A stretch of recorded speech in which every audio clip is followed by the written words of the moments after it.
আদর্শ জীবনে এটা পরীক্ষায় আসতে পারে। শ্রী চৈতন্যদেব, শ্রী চৈতন্যদেবের কাহিনী খুব সুন্দর। একটা মধ্যযুগের ভারতের এক সংকটময় সময়ে পরিত্রাতা হিসাবে আবির্ভূত হয়েছিলেন শ্রী চৈতন্য।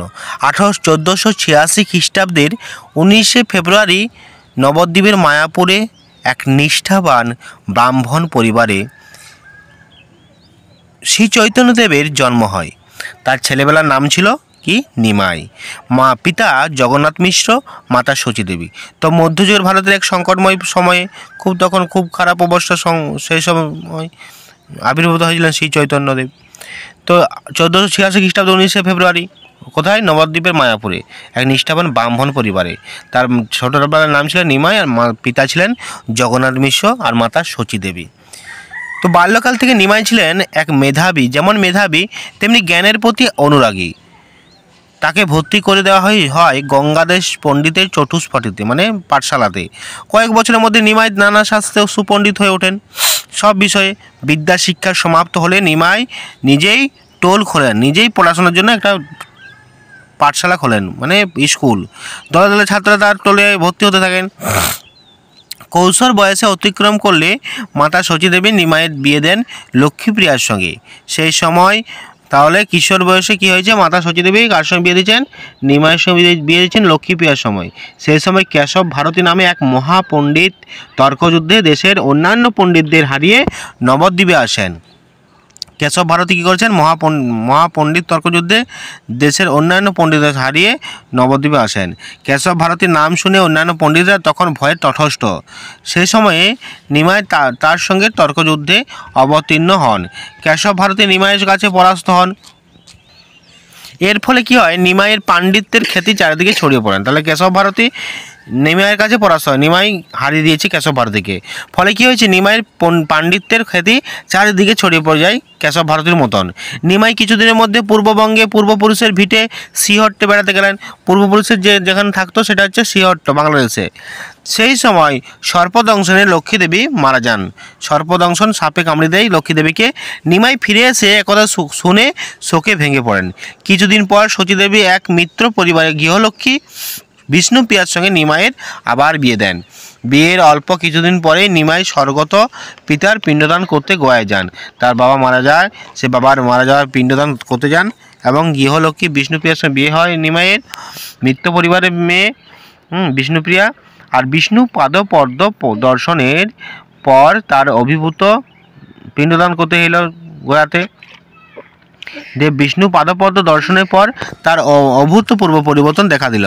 পাণ্ডিত্যের খোলস ছেড়ে তার জন্ম হলো কৃষ্ণ অনুরাগী এক প্রেমিক সাধকের। নবদ্বীপে নিমাই ফিরে এলেন। দিন রাত কৃষ্ণ নাম তিনি বিভোর থাকেন। কখনো কখনো কৃষ্ণ নাম নিতে নিতেই তার বাহ্য জ্ঞান লুপ্ত হয়ে যায়, মানে মেডিটেশন ধ্যান করতে সে লুপ্ত হয়ে যায়। সচীদেবী ও বিষ্ণুপ্রিয়া উদ্বেগ ব্যাকুল হয়ে ওঠেন। নবদ্বীপের বৈষ্ণব সমাজের প্রধান অদ্বৈত আচার্য নিমাইকে দেখে বুঝতে পারলেন যে তিনি মানব দেহধারী যুগবতার। তিনি স্বয়ং নিমাইকে পাদ্য অর্ঘ্য দিয়ে বরণ করে নেন। নিমাই হয়ে ওঠেন নবদ্বীপের বৈষ্ণব সমাজের প্রধান পুরুষ।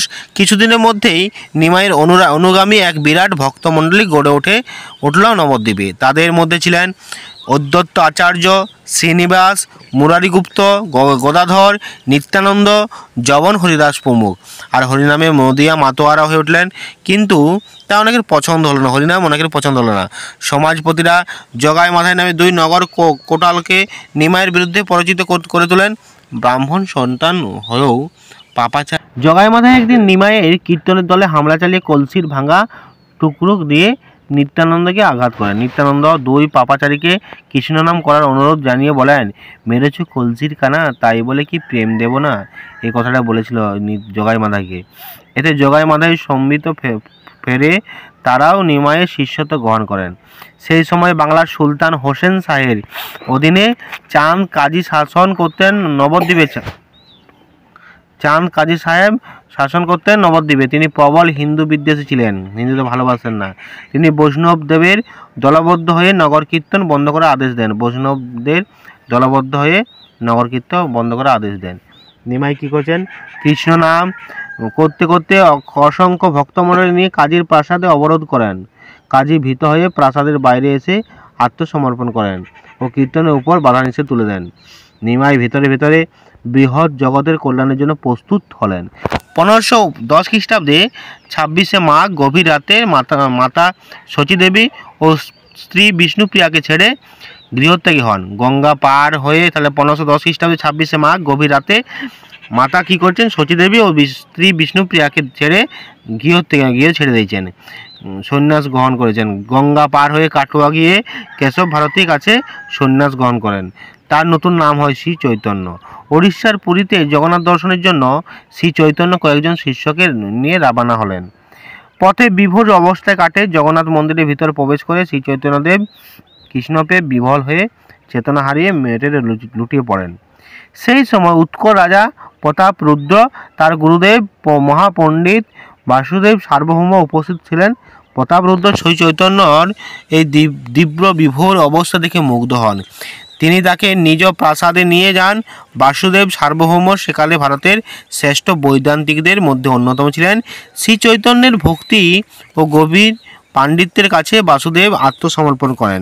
সেই সময় শ্রী চৈতন্যের বয়স মাত্র 24 বছর।